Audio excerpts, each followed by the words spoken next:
வணக்கம் guys, welcome to double locks and videos. இன்றைக்கி நம்ம வீடியோவில் இந்த மூவி தேட்டரை எப்படி ஃபிட் பண்ணுறதுன்னு தான் பார்க்க போகிறோம். மறக்காமல் சேனலுக்கு புதுசாக வரணும்னா லைக் அண்ட் ஷேர் சப்ஸ்கிரைப் பண்ணி விட்டுட்டு பாருங்கள். ஸோ வாங்க இப்போ வீடியோக்குள்ளே போகலாம்.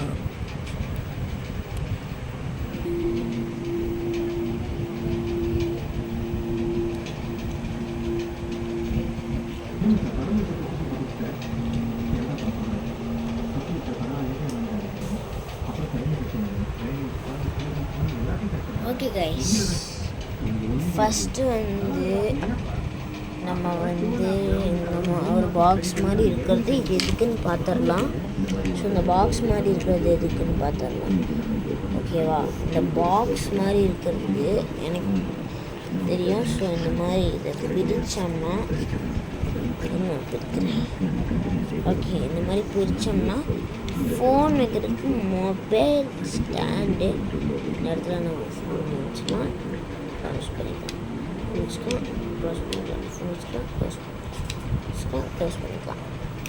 ஸோ ஸ்க்ரீனு முக்கியமான ஐட்டம், அது சொல்கிறதுக்கு மறந்துட்டேன் பாருங்கள். ஸோ அதை இப்போ காமிக்கிறேன். ஸோ இருங்க. ஸோ தெரியுதா?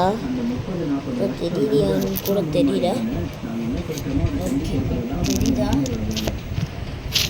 நான் தெரியலண்ணா மக்களே தெரியல. ஓகே ஓகே, ஸோ சீக்கிரமாக எக்ஸ்பிளைன் பண்ணிடுறேன். இங்கே பாருங்கள், இந்த மாதிரி ஒன்று இருக்கும் கைஸ். இதை இப்படி மடக்கணும்னா இந்த மாதிரி ரெண்டெண்ணமாக வரும், பாக்ஸாக வரும். இதை இங்கே ஒரு ஹோல் இருக்குல்ல, இந்த ஹோலை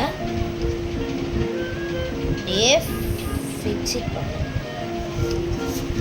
ஸோ ஃபிக்ஸிட் பண்ணி முடிச்சது பிறகு மாற்றி ஃபிக்ஸ் பண்ணிட்டோம். ஸோ இப்போது ஃபோன் இருக்க பக்கமாக ஃபிக்ஸ் பண்ணணும். பார்த்தேன், அதுதான் பெரிய டாஸ்க்கு. சும்மா சொன்னால் பெரிய டாஸ்க்கெலாம் இல்லை, சும்மா டாஸ்க் அவ்வளோதான். இந்த இடத்துல ஃபோன் வச்சுட்டு பார்த்தீங்கன்னா மூவி ஸ்டாண்ட் மாதிரி இருக்கும். இதுதான் இந்த மூவி ஸ்டாண்டு.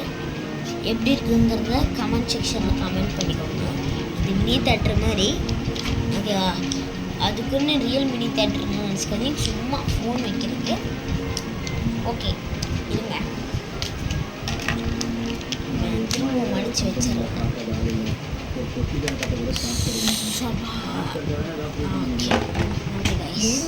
இப்போ பாருங்கள் கைஸ், இப்போ இதுதான். ஓகேங்களா?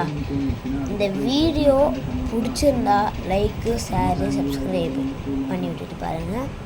ஓகே கைஸ், பாய்.